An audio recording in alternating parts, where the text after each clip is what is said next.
L'épisode que vous allez écouter a été enregistré lors de la première saison du podcast avec une sortie initialement prévue pour la saison 2. Mais malheureusement, la saison 2 ne verra pas le jour cette année. Alors j'ai décidé de vous livrer tout de même cet épisode comme une sorte de bonus dans la saison 1. On accueille Tanguy Dolou, machinot entre Brest et Paris. Bienvenue dans On fait du ciné, saison 1, épisode 9.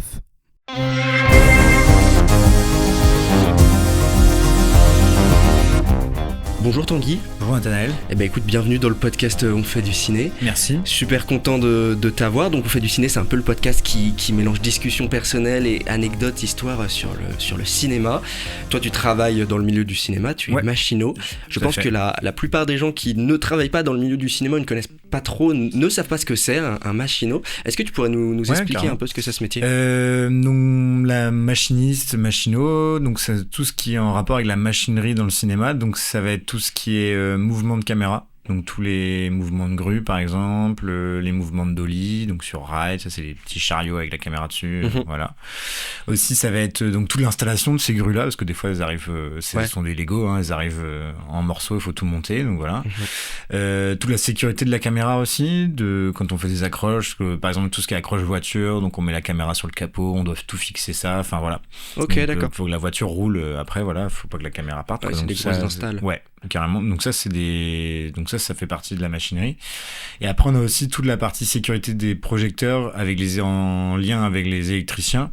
Donc eux vont installer des projecteurs. Donc quand c'est sur pied, c'est à nous de faire en sorte qu'ils ne tombent pas, en les attachant, en les gueusant, on appelle ça les petites gueuses, sacs de sable qu'on met pour faire du lest. Ou alors quand c'est quand ils veulent des projecteurs au plafond, à nous de trouver des solutions pour mettre des barres pour pouvoir accrocher le projecteur. Et après on va faire aussi le clap. Ok, voilà. D'accord. Ok. Ouais, donc c'est quand même répondre parfois à des demandes un peu particulières. Tout à fait. Ouais, t'as des trucs en tête de demandes où vous avez vraiment dû innover entre guillemets dans la machinerie ? Ouais, enfin là en tête je ne sais pas, mais on a toujours, peut-être toujours un peu en train de réflexion en fait, de bricolage, parce qu'il y a toujours des nouvelles demandes qui arrivent au fur et à mesure. Enfin, il y a des repérages qui sont faits, mais le problème c'est que pendant les repérages, après, une fois que le tournage a commencé, les demandes changent, donc il y a toujours des trucs à s'adapter. Donc voilà. Après là en tête, non, je me rappelle de grosses installs voitures qu'on avait fait sur le film Acide, de Juste Philippot. Donc ça on avait fait des grosses installs. Après on avait fait des petits installs en studio aussi sur Fais pas ci, fais pas ça. Enfin voilà. Donc on a quelques petits trucs, ouais. Ok, cool. Et comment est-ce que t'es arrivé dans ce métier-là ? C'est quoi ton parcours pour être machinot aujourd'hui ? Moi j'ai commencé... en fait, pour reprendre le début... Ouais, vas-y. Moi je regarde beaucoup de films et tout ça. Mon père allait beaucoup au ciné, mes parents regardaient beaucoup de films, donc moi j'aimais beaucoup ça. Et en fait à la fac, pas à la fac pas du tout, au lycée, je rencontre des gens qui ont une asso de cinéma. Ok, trop bien. Et vraiment des trucs très cheap mais très rigolos à faire, donc on se rejoint le week-end, on fait ça. Moi je me dis qu'en fait ça commence vraiment à m'intéresser, que il y a un des gars qui part en école de ciné, donc je me disais pourquoi pas. Donc je m'inscris à cette école de ciné. Finalement l'école de cinéma ça coûte une fortune, donc mes parents ne peuvent pas. Donc c'est ce qui est très bien. Et donc moi là cette année-là j'ai mon bac ES et j'ai refait un bac L avec l'option cinéma lourde et légère à Douarnenez. Donc voilà, et c'est là que je commence à faire des courts-métrages, à m'intéresser à l'histoire du cinéma, parce qu'on a tous ces matières-là que je ne connaissais pas en fait. Et la même année, en fait, ma tante me dit que une de ses collègues, son fils travaille dans le cinéma, il est régisseur, donc elle me dit, est-ce que ça t'intéresse ? Je dis, oui, carrément. Donc en fait, c'est Jules que t'as reçu bien sûr. Dans l'émission. Donc en fait, on se rencontre, on discute beaucoup cinéma, tout ça, et en fait, à un moment, il me propose de venir faire un stage avec lui en régie, sur un court-métrage. Je lui dis, il me dit, est-ce que ça t'intéresse ? Je lui dis, bien sûr. Donc je commence à la régie, donc ça se passe super bien, tout ça. Il donne mon nom à d'autres personnes, donc je continue à faire la même année, donc l'année de mon deuxième bac, je continue de faire des stages en régie. Donc ça se passe très bien, voilà. Donc moi je sais pas trop ce que je veux faire dans le cinéma, parce qu'en fait je découvre quand je suis au lycée et qu'on réalise nos cours, parce qu'en fait on réalisait des courts-métrages pour la fin du bac. Oui. Moi je me dis ça a envie d'être réel, comme tout le monde en fait, parce qu'on connaît pas les métiers quoi. Donc en fait j'arrive à la régie, quand je fais de la régie, je découvre un peu tous ces métiers là et je me dis en fait il y a plein d'autres choses quoi. Et si encore on est sur du court-métrage.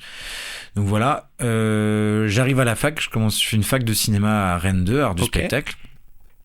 Donc voilà, première année. Deuxième année, Jules me rappelle pour un court-métrage qu'il produit avec sa boîte, son premier gros court-métrage qu'il fait. Donc je suis à la régie toujours. Et là, je rencontre un chef machinot, Simon, à qui je demande est-ce que tu prends des stagiaires, tout ça. Il me dit ouais, carrément, moi je cherche des gens à former. Donc ça commence comme ça. Au départ, il me prend pas tout de suite. Finalement, je finis ma licence la dernière année, je fais un stage chez Jules en prod. Ouais, ok. Pendant un mois. Donc voilà, donc ça se passe bien. Je fais aussi tout ce qui est casting avec lui pour la première saison d'Unker. Trop bien. Donc voilà, je commence à voir vraiment pas mal de différents métiers, que je vois différents métiers qui sont plutôt cool. Je rentre en master. Et là, au bout de 3 mois, en fait, je me dis, c'est pas du tout pour moi. Moi, j'ai envie de faire du plateau. Ça y est, c'est fini, j'ai eu ma licence. Voilà, donc j'arrête. Donc je vais bosser avec mon père, mais qui n'a rien à voir avec le cinéma pendant 8 mois. Et en fait, la veille de me réinscrire à la fac pour avoir les conventions de stage, Jules m'appelle et il me dit est-ce que ça t'intéresse de venir travailler avec moi? Mais il me dit mais moi j'ai pas de convention de stage. Je me dis non, mais cette fois voilà, moi je te conseille de faire tes heures, à te payer et tout ça, donc au moins pendant 4 mois, parce qu'il avait eu des aides pour Unker et tout ça. Donc j'ai dit ok, cool, trop bien. Moi je dis oui, bien sûr. Il me dit même si je sais que c'est pas ça que tu veux faire, mais au moins quand t'as un tournage, tu pars et tu reviens après quoi. J'avais dit parfait, le plan est parfait, ça me fait, voilà, je bosse tout le temps, ça me fait des heures et tout, donc aucun souci. Donc là en plus quand j'arrive, ils sont en tournage il produit un court-métrage, il fait la prod exé d'un court-métrage, donc il arrive à me placer dessus en électricien. Donc là je rencontre pareil Gwendal, Kistrobert, donc je fais un peu d'électricité avec lui, donc je découvre aussi ça, je vois un peu la machinerie, et en fait dans la foulée Simon me rappelle et me dit moi j'ai un tournage là, est-ce que tu veux venir? J'avais dit oui. En fait donc ça s'est enchaîné là-dedans, et après ça a été un peu plus calme. J'ai fait un long fin d'année 2019, et en fait début 2020 on est Covid, on est confiné, et en fait après confinement tout explose. Tous les tournages se remettent à fond et tout ça, et donc en fait moi je fais beaucoup de renforts à droite à gauche en Bretagne, et là je rencontre beaucoup de gens, et après c'est un peu parti comme ça, et j'ai rencontré des chefs, et après qui m'ont fait confiance, et c'est parti comme ça quoi. C'est génial. Donc après j'ai dit à Jules au bout de 2 ans, parce qu'au final ce qui devait durer 4 mois a duré quand même 2 ans. Je dis à Jules on arrête quoi. Il m'a dit oui, on arrête. Donc voilà quoi, donc c'est parti comme ça. Mais après je continue toujours à faire ces projets à Jules quand je peux, quand je suis dispo, donc c'est ça génial. me fait toujours plaisir de le faire avec lui quoi. C'est donc trop bien comme histoire. Et si on fait vraiment, si on revient dans ce que tu disais au début, donc t'es rentré en cinéma audiovisuel au lycée. C'était la première fois du coup que t'avais une approche un peu académique du cinéma et tout, théorique et tout ça. Et analyse de film aussi, que je connaissais pas, donc on avait, parce qu'en fait c'était ça aussi l'épreuve du bac, c'était faire un court-métrage. On avait 3 films obligatoires, ça je te parle dans l'épreuve lourde. L'épreuve lourde, on avait le court-métrage à faire, on avait un extrait parmi 3 films qu'on a étudiés dans l'année à analyser, et après on devait aussi, donc une fois donc ça commençait par l'épreuve d'analyse, pendant 10 minutes, ils nous posent des questions pendant 10 minutes, ensuite on parle du film que nous on a réalisé, et eux nous posent des questions sur ce film-là, donc ça dure 20 minutes, une demi-heure. Voilà. Et tu te souviens des films justement que t'as découvert grâce à ça? C'était les films du bac, tu veux dire? Les films du bac par exemple. C'était il y avait Conte d'été de Romer, il y avait Tout bien Toby de Lubitsch, et L'étrange affaire Angelica de Manuel de Oliveira. Voilà. Donc ça c'est des films que je pense que t'as bien poncé du coup à l'époque. Est-ce que c'est des films que t'as revus depuis, que t'arrives à revoir? Non.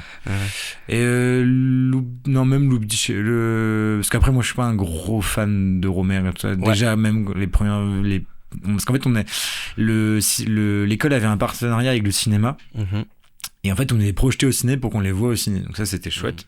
C'est cool. Et après il fallait les revoir, donc c'est des choses que des extraits qu'on connaissait par cœur et tout ça. Donc après le Lubitsch c'était chouette. Moi après les 2 autres j'ai moins accroché. Peut-être maintenant je les reverrai, peut-être je me dirais ça serait différent, parce que c'était il y a quand même 12 ans, donc je me dis bon. Après, j'ai revu d'autres mères, j'accroche toujours pas. Donc, d'accord. Et du coup, avant d'arriver dans ce lycée-là, est-ce que tu avais des films qui t'avaient un peu marqué déjà, comme tu disais que tu matais beaucoup de cinéma, c'était quoi tes films à l'époque un peu? Cinéma. Après, moi j'étais quand j'étais petit, j'allais beaucoup au cinéma. Mon père était un gros fan de l'époque de tout ce qui était comics, Strange, donc j'allais voir tous les Marvel au cinéma, j'allais voir tous les films de super-héros. Et après, la grosse claque que j'ai prise pour ma fois au cinéma, c'était quand j'ai vu Drive. de Ok. Nicolas Winding Refn, Mhm. où là je me suis dit ah ouais, c'est autre chose quoi. On peut faire d'autres choses, on peut changer complètement de mise en scène et faire une lumière incroyable. Et c'est là où je me suis dit, en plus c'était pile quand je commençais à faire des courts-métrages avec mes potes, et je me dis peut-être il y a un truc quoi. C'est le petit film déclic un peu ça. Et je me suis dit ouais, je crois que c'est le film qui m'a donné envie de faire du cinéma quoi. Ok, d'accord. Donc voilà. Énorme. Ok, super. Alors j'en profite pour dire que du coup tous les films qu'on va citer aujourd'hui, ils seront dans une liste dans la description du podcast. Comme ça, s'il y a des gens qui sont intéressés par les films dont on parle, ils pourront aller voir. Est-ce que dans tes films préférés ou dans tes films que tu aimes bien, il y aurait un film justement que tu voudrais rajouter à cette liste, que tu voudrais conseiller aux gens comme ça? Forcément, il y en a plein, mais... Ouais, il y en a plein, mais après je pense à des classiques. Pour moi, ce sont des classiques, mais des films comme Seven. Ouais. Je trouve qu'en termes de polar, il y en a des très bons polars partout, mais en termes de polar, c'est quand même le top du top. En termes de western, il y a Il était une fois dans l'Ouest, que moi je trouve extraordinaire. Donc voilà, ça c'est des petits films un peu sympathiques à regarder. Qu'est-ce qu'il y a ? Je suis pas un gros fan d'Heroic Fantasy, mais je trouve que Le Seigneur des Anneaux c'est toujours une valeur bien sûre. sûr. Ouais. Les Seigneurs des Anneaux, je me les suis refait, ils étaient ressortis en salle en septembre 2024. J'avais été les revoir les trois d'affilée en version longue dans la même journée. Ah, dans la même journée, à la vache. De 10h à 23h, ouais. Oh là là. Ah, c'était cool, hein. Ah, ouais, franchement, c'était chouette, ouais. Ah, oui, je les avais fait en version longue aussi, mais pas dans la même journée. Et déjà, je trouvais que c'est 4h30, je crois, le dernier, là. J'étais là, bon, c'est déjà un peu long. Ah ouais, dans la même journée, ça doit être très très fort. Ah, c'était sympa, c'était cool. Mais les autres films, tu vois, Seven et Il était une fois dans l'Ouest, c'est pas encore des films que j'ai vus. Ok, quelle chance. Mais c'est ça. Mais là, le truc, c'est ce qui est chouette de. Il était une fois dans l'Ouest, je l'ai revu, quand je l'ai vu une première fois chez moi à la télé, et après, quand il y avait des séances qui repassaient, je les ai revus au cinéma. Enfin, surtout Il était dans l'Ouest. Seven, je l'ai pas jamais revu au cinéma, mais Il était dans l'Ouest, j'ai revu au cinéma. Ok. Et donc, revoir un film que t'as déjà vu au cinéma, c'est quand même un gros kiff, quoi. Ouais, ça c'est sûr. Donc, ça, pour moi, ça reste trop bien. Must. Et est-ce que du coup, quand t'étais ado, quand tu regardais tous ces films-là, est-ce que t'avais des posters dans ta chambre d'ado de films? Qu'est-ce que t'avais comme poster de films? Qu'est-ce que j'avais même. C'est plus quand je suis arrivé à la fac, j'avais pas mal de posters, parce qu'en fait les cinémas commençaient à faire des ventes d'affiches, donc j'avais récupéré des grandes affiches de 120 par 160, donc c'était des grandes affiches. J'avais Only God Forgives de Refn, j'avais The Place Beyond the Pines. J'étais dans ma période de Gosling en fait, je sortais de Drive et je regardais un peu tous ces films parce que le gars m'avait un peu matrixé quoi. Ouais, carrément. Après j'avais Baby Driver aussi, j'ai eu La forme de l'eau. Voilà, il y avait un peu tous ces. Qu'est-ce que je me rappelle? Au revoir là-haut aussi, j'ai vu. De Dupontel. Ouais, de Dupontel. Ouais. Je suis un gros fan de Dupontel, moi, de tous ces films. Le dernier film que j'ai maté, c'est Bernie. Je l'ai maté dans le week-end. Et ouais, je bien pense... barré, mais. Ouais, bien barré, mais très chouette. Mais je trouve ça très cool. C'était cool, ça a amené un truc un peu différent et moi j'aimais beaucoup ce qu'il faisait. Et surtout que quand il prend un peu le contre-pied qu'Au revoir là-haut, c'est un truc beaucoup plus poétique, beaucoup plus calme que ce qu'il a toujours fait, mais ça marchait quand même très très bien.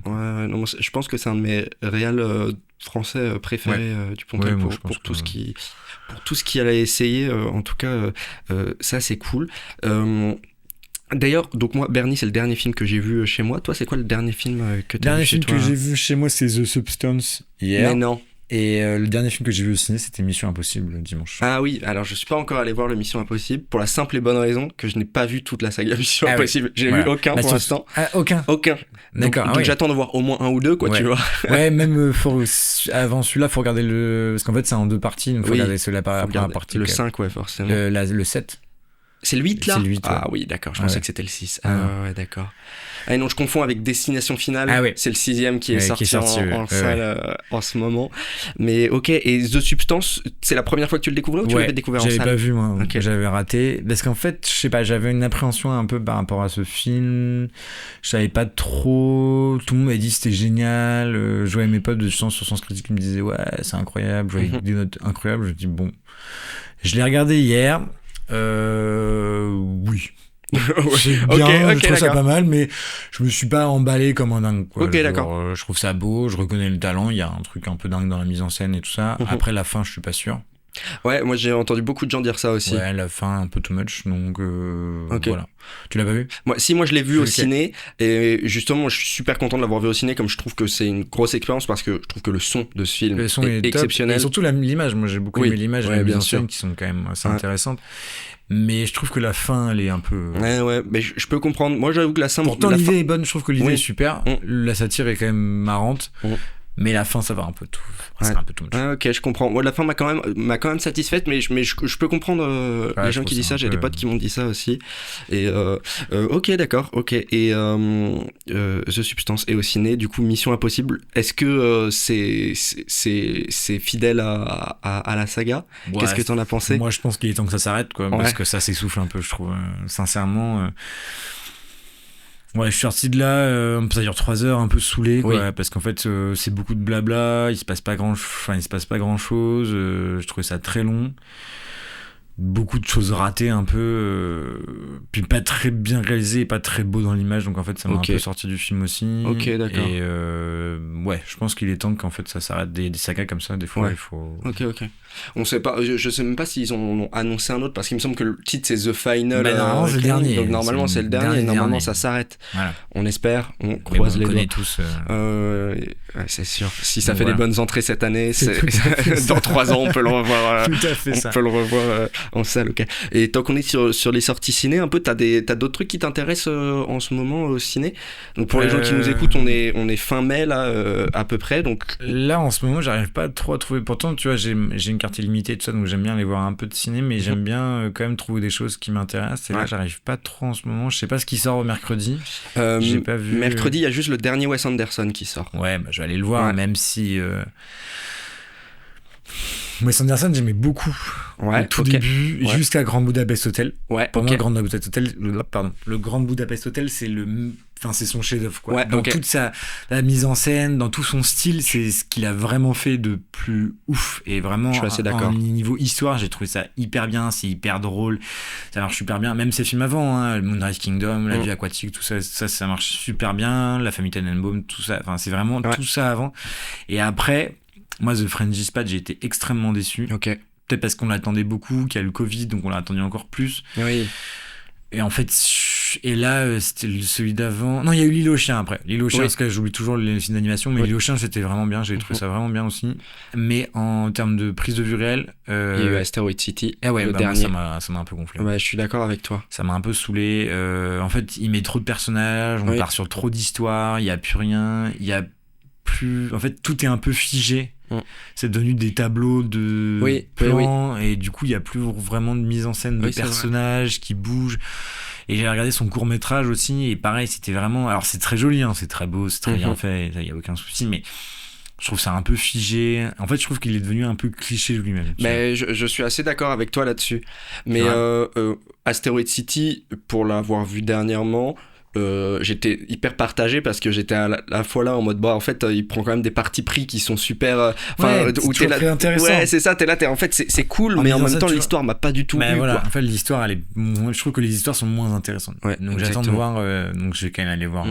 Il me semble qu'il y a énormément de personnages dans son prochain. Le cast est gigantesque, il a pris tout Hollywood, il a foutu tout le monde dedans, et donc, je suis un peu et j'ai vu moi comme il était à Cannes du coup ce film là, et j'ai vu des gens qui sortaient de la salle et c'était vraiment moite-moite les avis. J'ai vu ça aussi, c'est très mitigé. T'avais des gens qui disaient que c'était un génie et d'autres qui disaient que c'était n'importe quoi. Après ça a été un peu toujours ces critiques pour lui, mais bon, en tout cas on verra ça sort demain en tout cas pour nous. Si vous nous écoutez, je pense que c'est sorti il y a déjà un petit moment, mais voilà, et c'est la grosse seule sortie nationale qu'il y a demain en ce moment. J'ai pas vu, je trouve, j'arrive pas à trouver, j'ai pas regardé ce qu'il y avait au cinéma, je me permets de regarder. Ah ouais, bien sûr. En ce moment, il y a pas grande sortie, et je pense que c'est à cause du Festival de Cannes où les distributeurs ont d'autres choses à faire. On est sur les Mais par contre, il y a quelques films du Festival de Cannes du coup qui sont sortis, comme le dernier film de Cédric Clapiche et les derniers films des Frères Dardenne. Ouais, alors ça, moi je connais pas du tout. Enfin, le Frères Dardenne, c'est un cinéma que je ne connais absolument pas. Je n'ai jamais vu un film de Frères Dardenne. Clapiche, je suis assez mitigé sur son. J'ai trouvé des trucs pas mal et d'autres un peu moins bien. Donc, voilà. Je suis pas un gros fan de la trilogie de l'Auberge espagnole. Mais j'aime le Perry Jeune, j'avais trouvé ça plutôt chouette. Ok. Mais moi, les frères Dardenne, je les ai découverts il y a quelques mois, malheureusement, quand ils ont repassé Rosetta, avec le décès de Emily Dequesne, l'actrice principale. Et c'est comme ça que je les ai découverts. Et leur nouveau film a l'air intéressant, donc sûrement que j'irai le voir, c'est sûr. Mais ouais, faut attendre, je pense, un peu avant qu'on ait des sorties intéressantes. Et la Palme d'Or de cette année sort en septembre. Voilà. Donc voilà, ça c'est pour la petite info. Enfin voilà. Est-ce que tu as dans les films des unpopular opinion, des trucs que les gens aiment bien ou et que toi t'aimes pas, ou inversement? Est-ce que t'as des trucs vraiment qui vont diviser auprès d'énormément de monde? Oui, je pense, comme beaucoup de choses. Dans ce que j'aime beaucoup que les gens n'aiment pas, ça va être des non là tiens, j'en ai deux inversement que moi j'aime pas et que les gens aiment beaucoup. C'est par exemple Fight Club et Pulp Fiction. Ok, toi tu les aimes pas trop, non. Je te rejoins sur Pulp Fiction. En fait, moi je les ai découverts après Seven en fait, et après Fight et après Reservoir Dogs. Donc en fait, moi Pulp Fiction c'était après Reservoir Dogs, donc Reservoir Dogs je trouve ça extraordinaire par rapport à Pulp Fiction. J'avais trouvé ça beaucoup moins bien. Un peu plus foutraque et tout ça. Et Fight Club, moi ça a jamais, je sais pas pourquoi ça a jamais marché. Ça m'a toujours un peu ennuyé. J'étais bon. Et le twist final où tout le monde était comme des dingues, moi je trouve que c'est un peu le twist facile, mais bon. Et en plus, surtout que moi j'avais vu Seven avant, et que pour moi Seven est au-dessus de tout. Oui, si t'avais vu les climax de chaque réalisateur avant, forcément. Peut-être que ça aurait fait quelque chose de différent, mais je trouve que Seven était tellement au-dessus de tout ça, et je trouve que Brad Pitt dans Seven, il est meilleur que dans Fight Club. C'est des films que j'ai jamais trop, et que j'ai vu une fois, et que peut-être faudrait que je revoie. Hein. Oui. Mais est-ce que j'en ai vraiment le courage? J'ai vraiment la force de le faire? Je sais pas. Il y a tellement de films, de nouveaux films, des trucs que j'ai pas encore découverts que c'est pas reperdre du temps, mais repartir sur 2 heures de cinéma ou alors les revoir au ciné. Oui, à la limite. T'as des trucs que t'as envie de découvrir là, justement? C'est quoi les trucs que t'as vraiment envie de découvrir en ce moment? Là, en ce moment, je sais pas trop. Là, je regarde un peu ce qui passe sur les plateformes et au ciné. J'ai pas de. Ok. Mais moi, tu vois, je te rejoins sur Pulp Fiction. Je l'ai découvert justement parce que j'entendais des potes beaucoup qui me disaient il est génial ce film, machin. Forcément, dans l'inconscient collectif, l'affiche, on la voit littéralement partout, quoi. Enfin, c'est fou. Et moi, il y avait un truc quand je suis arrivé à la fac, c'était le film préféré de tout le monde. Pulp Fiction et Fight Club, c'était vraiment. Et les années où je suis arrivé, c'était les Momies de Dolan. Ok. Donc tout le monde était ultra fan de Momies. Machin, donc j'étais. Ok. C'est ouf parce que souvent en fac de ciné il y a ce cliché là des gens qui essayent d'avoir leur film préféré un peu élitiste, quoi, tu vois. Bien sûr. Mais non, là c'était vraiment un truc un peu dingue où j'étais bon. Punaise, c'est ouf. Ok.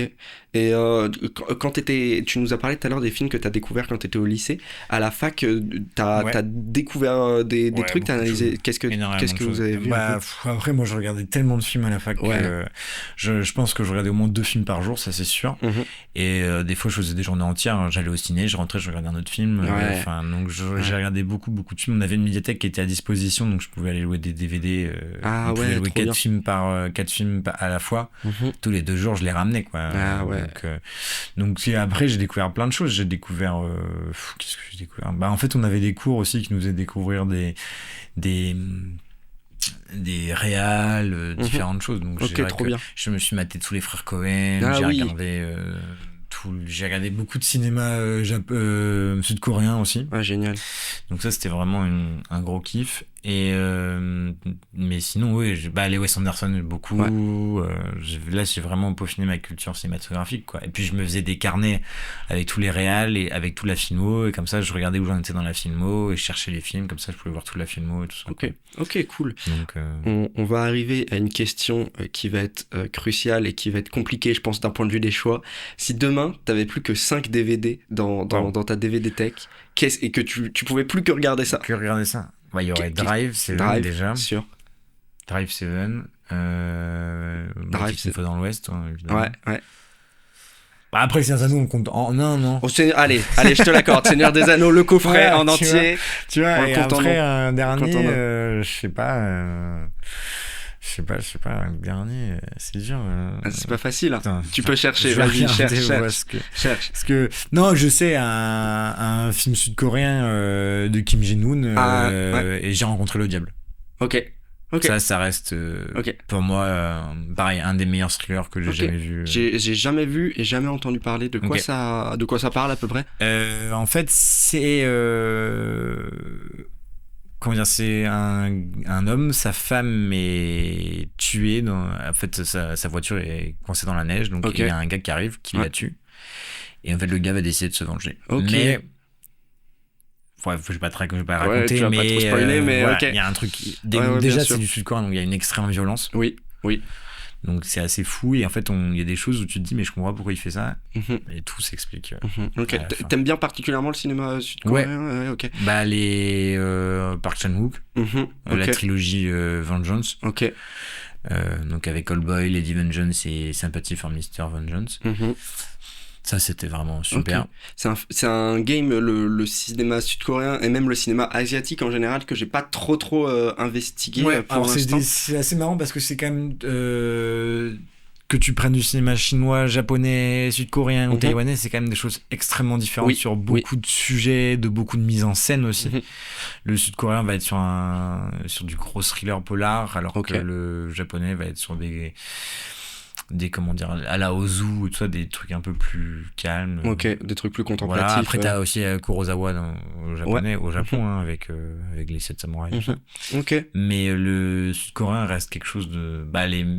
avec Bong Joon-ho, son premier Memories of Murder. Oui, bien sûr. Voilà, ça c'est Parasite aussi. Ouais, d'accord. Classique. D'accord. Mais c'est un cinéma qu'il faudrait que j'investigue plus, en tout cas là-dessus. C'est cool. Et trop bien. Et j'ai envie de remonter encore plus loin. Est-ce que t'as un premier vraiment souvenir de ciné quand t'étais enfant? Ouais, j'avais 4 ans, on a été voir Tarzan. Mes parents m'ont emmené pour la première fois en 99 voir Tarzan.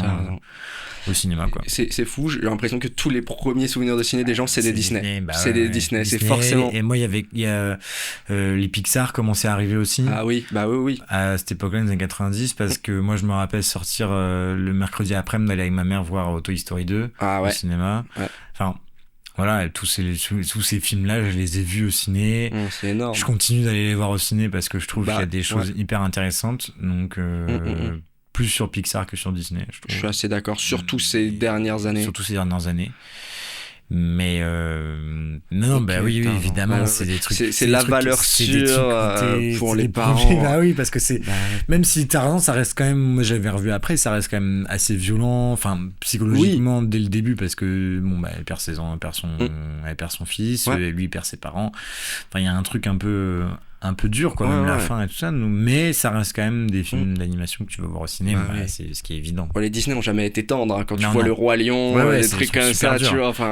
Et puis après, voilà. Et c'est des cassettes que moi j'ai regardé chez mes grands-parents. Quoi. Voilà, j'ai encore des cassettes à l'époque. Et t'avais des cassettes que tu matais vraiment. Moi, les films que je connaissais par cœur chez mes grands-parents, c'était Le Roi Lion, Toy Story et Robin des Bois, quoi. Ceux-là, je les connais absolument par cœur. Énorme. Donc ça, c'était... Et tout en cassette, quoi. Tout en cassette. C'est fou. Mais tu vois, quasi à chaque fois que j'accueille des gens dans ce podcast, j'oublie en fait que, enfin, comme moi je suis vraiment le jeune con, ou pour découvrir des films maintenant, tu vois, je suis là sur Canal, sur Netflix, sur machin et tout. Carrément. Et justement, quand j'accueillais Jules Rayard dans un épisode, il me disait l'autre jour, non, moi j'allais louer le DVD ou louer les cassettes, et j'en prenais 3 par semaine, et pas plus, et machin. Et moi j'ai des souvenirs aussi de ciné, où en fait, le samedi soir, mon père allait, à l'époque ça s'appelait Vidéo Futur. C'était un magasin de location, c'était un truc, une chaîne nationale, quoi. Et en fait, on avait notre carte à Vidéo Futur, il a loué des DVD le samedi soir, donc c'était soirée film en famille. Donc en plus, quand j'avais pas l'âge, il en prenait 2, un pour les parents, un pour les enfants. Il regardait, si on avait le droit, si ça allait, on pouvait le regarder le lendemain. Sinon, non. Donc voilà. Sinon, je leur regardais l'autre film, et après on le rendait, parce que ça, tu les louais 48 heures, et après tu les ramenais, et puis... T'as des souvenirs de ces films-là que qu'est-ce que j'avais pu voir le Batman Begins, à l'époque, 2005, 2006, un truc comme ça. Je me rappelle de regarder un de mes pas de mes traumas, mais un des trucs les plus durs que j'ai vu, c'était $1 Million Baby, quand j'étais tout petit. Ouais. Ça, c'était dur. Ouais, bien sûr. J'avais vu un film avec Tobey Maguire qui s'appelait Pur Sang, la légende de Seabiscuit. Enfin voilà, c'est des films qui m'ont marqué. Ok. Mais après, j'en ai vu tellement des films comme ça. Et comment dire, et du coup, quand mes parents partaient en repas chez les potes, ils nous louaient des DVD, quoi. Moi, j'ai essayé d'en prendre 2, comme ça, je me faisais 2 films dans la soirée. Pas mal. Donc, énorme. Et tu disais du coup $1 Million Baby, c'était quand même tes traumas quand t'étais enfant. Moi, je sais pas. Enfin, qu'est-ce qui t'a marqué vraiment dans le film? C'est le visuel, toute la fin. La fin, l'hôpital et l'agonie. Enfin bon, c'est un peu dur quand même. Donc, ouais. Quand tu découvres ça jeune en plus, je pense. Il y avait un truc, c'est ça. Et t'en as d'autres des traumas un peu comme ça de il y a la ligne verte, je pense. Ouais, ok. La ligne verte toute la fin. Et après des traumas comme ça, non, je pense que enfin c'est ceux peut-être mais ceux qui m'ont vraiment marqué. C'est ceux-là. Et la ligne verte, tu l'avais vu quand t'étais assez jeune aussi? Non, je l'ai vu à l'entrée de fac. Ok, d'accord. J'avais lu le bouquin, je connaissais le bouquin, okay. je connaissais bien le bouquin, qui était donc un film très fidèle au bouquin.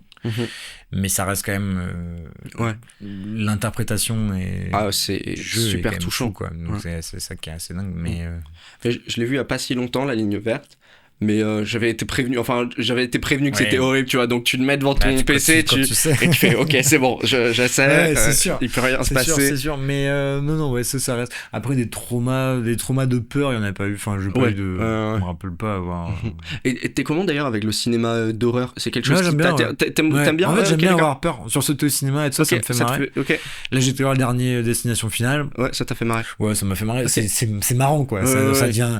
Est-ce que du coup après j'ai regardé le premier qui n'a absolument rien à voir, qui est sur quelque chose de très un peu c'est pas gore, maintenant c'est devenu gore les films Destination Finale, donc c'est pour ça que ça en devient marrant, mais le premier était quand même plutôt sérieux, quelque chose de très psychologique plus psychologique que maintenant. Mais ça reste moi je passe un bon moment, quoi. C'est pas un grand cinéma, mais ça reste rigolo. Ouais, c'est sûr. Moi je sais que je kiffe pas du tout le cinéma d'horreur, surtout tout ce qui va être jumpscare et tout. Genre sursauter au cinéma, justement, ça, c'est impossible pour moi. Non, mais après, moi j'aimais bien toute la vague qu'il y a eu aux États-Unis des nouveaux films d'horreur avec Jordan Peele et comment il s'appelle? Jordan Peele, avec quand il a fait Get Out et Ari Aster. Ah ouais, bien sûr. Get Out, Us, Nope. Ok. Et puis ce qu'il a fait Ari Aster avec Hereditary et Midsommar, j'avais trouvé ça génial. C'était des purs films d'horreur.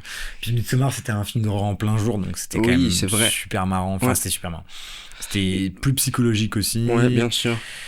Et non, c'était vraiment chouette, c'était vraiment des bons films. Et tout ce qui rentre dans la psychologie, je suis assez client par contre. Et pareil, à l'époque, les anciens comme Halloween ou Scream, je trouvais que c'était hyper bien. Ça, je trouve que ça marche hyper bien un film d'horreur parce que c'est vraiment pareil, très psychologique. C'est pas du gore, c'est vraiment, il y a un truc très profond. Enfin, c'est vraiment bien amené, c'est très bien mis en scène.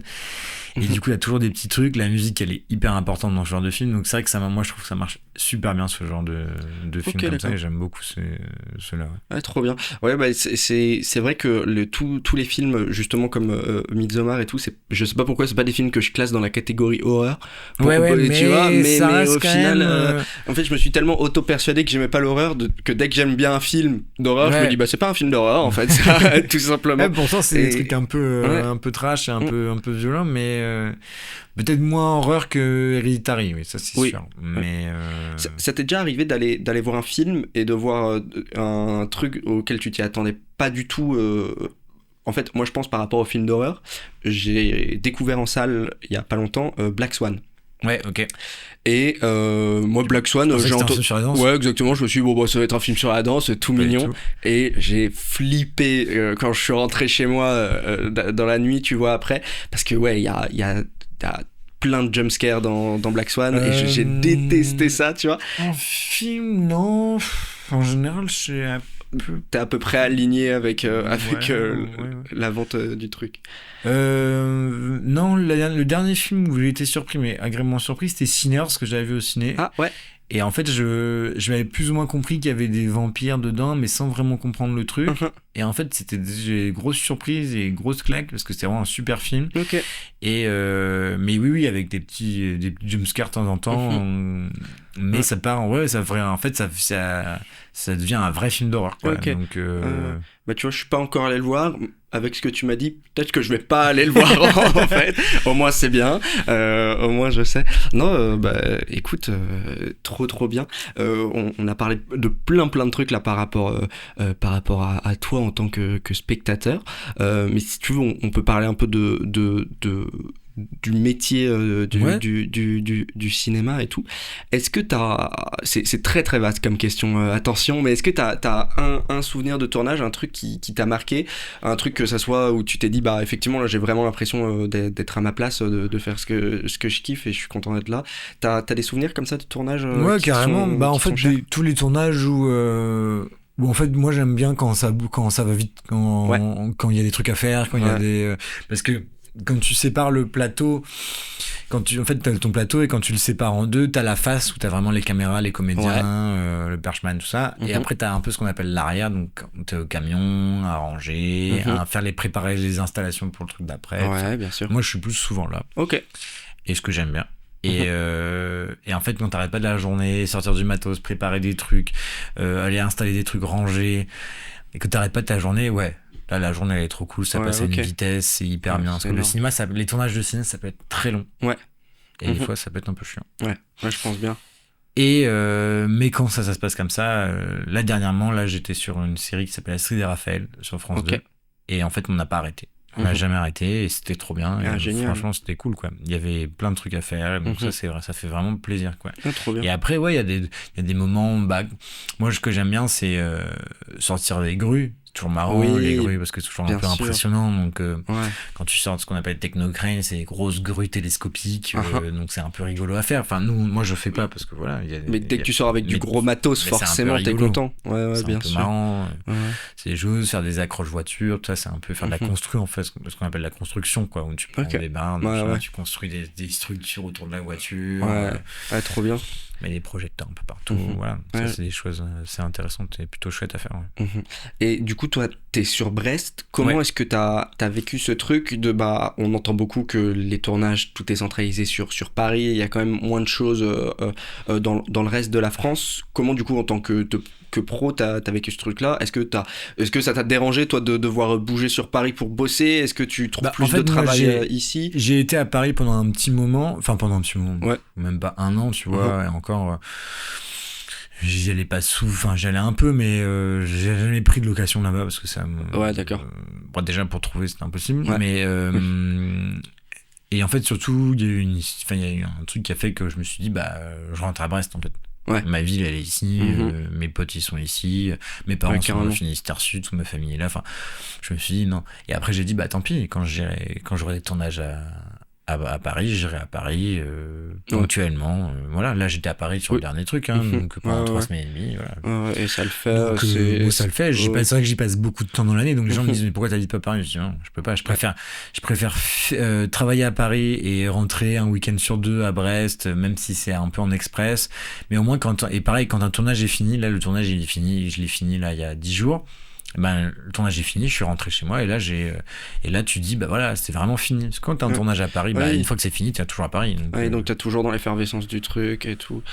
Voilà, moi il y avait un truc où je voulais vraiment et puis surtout comme je te dis, ma vie elle est ici, mes copains c'est un choix de mode de vie. C'est un choix de vie aussi, c'est un mode de vie, c'est des conditions de vie qui sont différentes. Alors il y a des plus, il y a des moins, mais voilà. Mais moi ma vie à Brest, carrément. Et surtout moi je l'ai pas senti en fait. J'ai des chefs à Paris qui savent très bien que j'habite à Brest. Et en fait, ça pose ils pas me de disent, ça sera à Paris. Je dis, très bien, moi j'aimerais bosser quand même, c'est pas une raison. Donc, trop bien. Donc voilà. Et puis en plus, maintenant il y a tellement d'équipes à Brest, en Bretagne et tout ça, qu'en fait, moi je bosse un peu moins en Bretagne aussi. Donc, du coup, ce qui me permet aussi d'aller à Paris, de bosser, quoi. Ouais, d'accord. Même si là il y a un tournage à Brest qui arrive. Bientôt. Donc, Ok, d'accord. Et mon micro tombe. Justement, tu vois, ça arrivait avec ma question. Est-ce que vous avez déjà eu des grosses galères de tournage, alors pas forcément des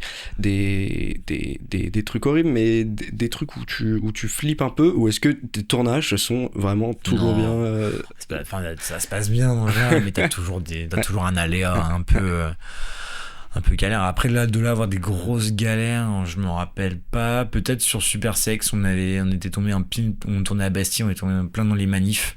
Ah oui. Pour les retraites. Donc, ça arrivait à Bastille. Donc, ça partait en live, machin. Donc, on avait été confinés dans un resto pendant 3 heures en attendant que ça reprenne. Il avait commencé à faire des feux au milieu des voitures de jeu. Donc, voitures des années 80, 90. Donc, ça avait été un peu chaud. Mais bon, voilà, nous, on avait été dans le resto en sécurité. Oui. Il y a eu les flics. Enfin, voilà, ça a fait ce que ça a dégénéré comme d'hab. Et ensuite, quand ils sont partis, on a repris le tournage, quoi. Avec 3 heures de retard, mais on a repris le tournage, quoi. Avec les voitures un peu brûlées, mais même pas. Ça c'est bien, par contre. Non, il n'y avait aucun dégât, rien, donc tout était nickel. Donc, je pense que les prods devaient bien je pense flipper aussi, carrément. À ce moment-là. Ok. Et je reviens sur un truc que tu m'as dit tout à l'heure. Du coup... forcément, quand tu étais au lycée, le seul métier que tu voyais un peu, c'était réal ou truc comme ça. Tu as commencé par faire de la régie, tu as fait de la prod, maintenant tu es machinot.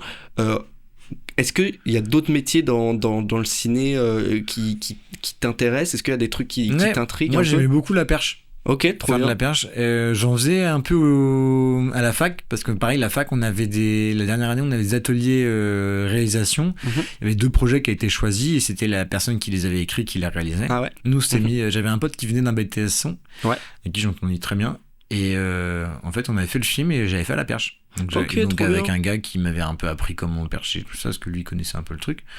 Donc j'avais dit chouette, donc là j'avais commencé à faire. Après j'avais rencontré 2 potes avec qui j'avais fait des courts-métrages pareil étudiants, et je faisais un peu de perche et tout ça, donc ça m'a toujours un peu formaré le son, quoi. Ok, d'accord. Voilà. Et est-ce que tu penses que toutes tes expériences d'avant, que ça soit de régie, de prod, c'est des trucs qui t'aident maintenant un peu dans ton métier Ouais. Et même pour revenir au son, tu vois, il y a des fois sur des films, en fait, ils sont que un ingé son plus un perchman, il fait besoin d'une deuxième perche. Donc ça m'est arrivé d'aller percher sur la deuxième perche sur des petits films et tout ça. Donc là, c'est plutôt rigolo à faire. Okay. Et oui, bien sûr, carrément. Déjà, à considérer tous les métiers du cinéma. Ouais, bien sûr. Ouais, c'est super important. Surtout la régie, tout ça, parce qu'en fait, on s'en rend pas compte, mais la régie, ils sont là 1 heure avant nous, 1 heure après nous. Ils en chient comme des oufs, voilà, et avec des gens qui sont pas forcément très sympathiques parfois, donc des fois c'est un métier assez dur, et donc bien sûr que heureusement que j'ai fait de la régie même. Ouais, je suis content d'avoir fait de la régie, d'avoir découvert ce truc-là, parce que maintenant, nous, on les sollicite quand même beaucoup dans notre métier, pour des trucs, pour des autorisations de lieu, pour des... Est-ce qu'on a le droit d'attacher ça ici ? Est-ce qu'on a le droit de faire de percer des trucs dans le mur ? Enfin, tu vois, tous les trucs de maison et tout ça, c'est des choses qu'on leur demande. Et oui, bien sûr, carrément. Et même avoir fait un peu d'électricité, même un peu de prod, je sais comment ça marche, je sais comment... voilà, tu as une vision plus globale du truc, forcément. Je connais un peu tous ces trucs-là, quoi. Donc, et on peut expliquer, d'ailleurs, je pense un peu ce que c'est la régie, comme je pense que c'est un peu comme machinot. Je pense que quand on vient pas du milieu du ciné, je pense que les gens comprennent pas trop ce que c'est la régie, mais globalement c'est quand même assez compliqué à définir, parce que c'est un peu des gens à tout faire, quoi. C'est la logistique du tournage, en fait. C'est eux qui vont être là pour toutes les autorisations de décor, qui vont être là le matin quand tu vas arriver, quand tu sais pas où te garer avec les camions, eux ils te disent tu mets les camions là, ici, les décors sont là, vous avez le droit de vous stocker ici. Donc eux ils ont déjà géré toute la logistique d'avant, de tous ces trucs là, de où sera stocké le matos, où est-ce qu'on tourne. Voilà, donc et après c'est tous les petites mains qui vont te faire plaisir pendant la durée du tournage, quoi, qui vont t'accompagner sur la durée du tournage. Ouais, donc c'est super c'est super important. Et c'est vrai que c'est des métiers de l'ombre, et comme je disais, je pense que c'est des métiers qui sont pas forcément connus quand on connaît pas le milieu du cinéma et tout. Est-ce que tu penses que on a quand même parlé de beaucoup de films, est-ce que tu penses, et tu peux même regarder si tu veux sur tes notes ou quoi que ce soit, mais est-ce que tu penses qu'on n'a pas parlé d'un film qui pour toi est primordial, auquel tu as une grosse accroche personnelle, tu vois? Après le truc c'est qu'il y a tellement de films, tu vois, là je vois il y a les Mad Max que je trouve que ce sont des films hyper intéressants, les films de Winterberg aussi, tout ce qui est pour moi les 3 plus grands films de Winterberg, Festen, Drunk et La Chasse. Ouais. Voilà, ça c'est des films. Ça c'est des films à le voir absolument. Ok. Voilà, ça c'est. Bah trop bien. Inévitable. Je note parce que c'est 3 films que je n'ai pas vus. Voilà. Écoute, on m'a cité beaucoup de films, je pense aujourd'hui, c'est trop cool. Si vous voulez tout savoir, de toute manière c'est dans une liste dans la description sur un lien Letterboxd, et voilà. Écoute, merci beaucoup Tanguy, merci à toi pour ta présence ici, et puis voilà, et puis écoute, bon courage pour la suite. Merci. Et pour nous, pour le podcast, on se retrouve dans 2 semaines, voilà, pour nos auditeurs, pour nos auditrices. Merci beaucoup, salut. Merci, à la prochaine, salut.